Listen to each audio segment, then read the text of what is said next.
Think of getting rich like running a race. You might think that to win this race, you just need to run faster, i.e., work harder. But in this race, some people start out much farther ahead than others.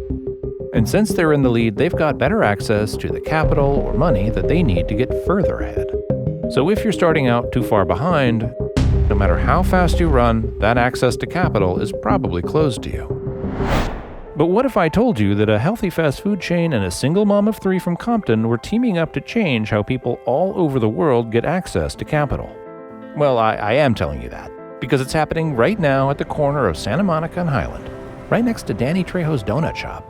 Can you think through a system that can work on a capitalistic level and a social level at the same time? And I think we figured it out. This is Hard Reset, a series about rebuilding our world from scratch.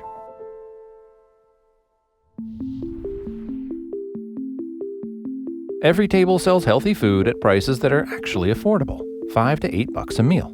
And they figured out how to make that work for them financially. Like, each store doesn't have a separate kitchen. Everytable has one kitchen where they make the meals, then transport those to their locations across LA. But Everytable is a business where there is no trade-off between what's good for our business and what's good for our mission. It's all intertwined and synchronistic. This is Sam. He's not actually a van driver, but he can drive a van. He's the CEO of Everytable. Before this, he was a hedge fund guy, someone that helped rich people get more rich, which is also cool. But when he founded Everytable, he didn't want it to be focused on making money for people who already had plenty. Basically, as we were building Everytable, like many restaurant concepts, we started to look at franchising as a great way to expand. Enter franchising. It's how restaurants like McDonald's or Subway are able to spread everywhere. And if Everytable is gonna go from 10 locations to 35,000, they need to franchise. But the problem with franchising is you need to find a bunch of rich people with capital who are going to buy the real estate and license your brand. Also, helping rich people get richer is kind of the opposite of Everytable's mission. Franchising, like so many industries in America, is for the people who come from privilege, who've had the potential to accumulate wealth. And we looked at the reality of the situation, which is that talent is equally distributed, but opportunity is not. So Everytable is trying to find franchise owners that might not have their own capital, but are willing to work their asses off. Someone like Dorcia. After my second divorce, my kids and I became homeless. But I always knew that I had to work really hard to try to get a better life for my kids. So that involved me working 2 or 3 jobs at a time while trying to go to school at night or on the weekends. And during that time, Dorcia started volunteering for a nonprofit that Sam ran, then working as an employee, then manager of an Everytable location.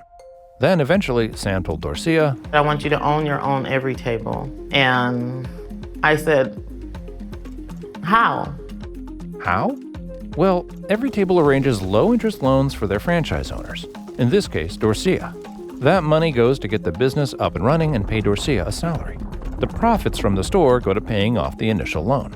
So ideally, what's going to happen is that your store, once you pay off that loan, all profitability comes right into your pocket. That's Bryce. He runs Everytable's franchise program and is totally pulling off that pink jacket. Yeah. Let's say hypothetically that you were able to clear $150,000 after you paid off that loan. That $150,000 would be yours. So a person like Dorcia, I see, is someone who could end up owning 2 or 3 stores. All right. Can we create a system where Dorcia herself can make hundreds of thousands of dollars a year and maybe millions of dollars and have a business worth multiple millions, send her kids to whatever school she wants to go to? Homeless to a millionaire in a decade or so. With Everytable's growth curve, it actually seems doable. Dorcia is just the first of what we think will be, thousands, if not tens of thousands of entrepreneurs. Wait. Remember when we were talking about capital? Where is the capital coming from to get Dorcia that loan in the first place? I know it sounds very strange, but that's what I do. I give money away. That's Judy Belk. She's the CEO of the foundation that loaned Dorcia the money for the new store. We're sitting on a humongous amount of money, $1 billion in assets. Foundations typically have a big pot of money called an endowment. Every year, they're required to give away 5% of that endowment to charitable causes. But the question is, okay, what happens to the other 95%? And for the most part, it's invested in Wall Street and the market. At Cal Wellness and many other foundations are saying, I think we can do a little better with that. Why not use that capital to invest in the communities that we're supposed to serve? Well, that would be different. Instead of investing in Wall Street, could foundations invest in people that haven't traditionally had access to capital? It's still an investment. They are not grants or gifts, but they're investing in people in a way that gives them a first step to building real wealth. So we're expecting that we'll get a return on investment on those dollars that we can then plow back into providing additional loans to other programs and other social enterprises like Everytable. And if you're thinking, foundations, how much money could they have? About $2 trillion.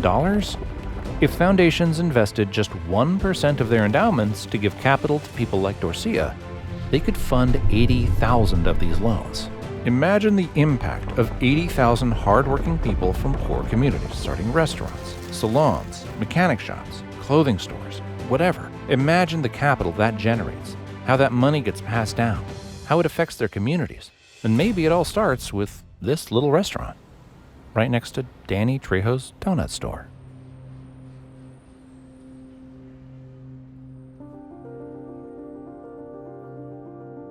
I worked very hard to get to this point in my life. I believe poor people just need some extra help. I never ask for handouts. I don't want free this or free that. I just want to be able to have the same opportunities given to me and my children.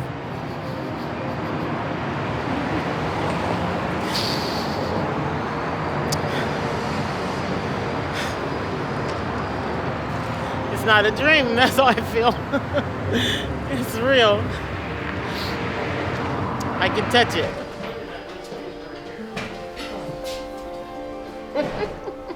This is the architect. David the architect is what? So when you walk Beautiful. in, this is what you see. That's beautiful. You can't build it and put it in gold. We could possibly be wealthy people someday. And that's something that I never really thought would happen to my family. Come back next time for another episode of Hard Reset.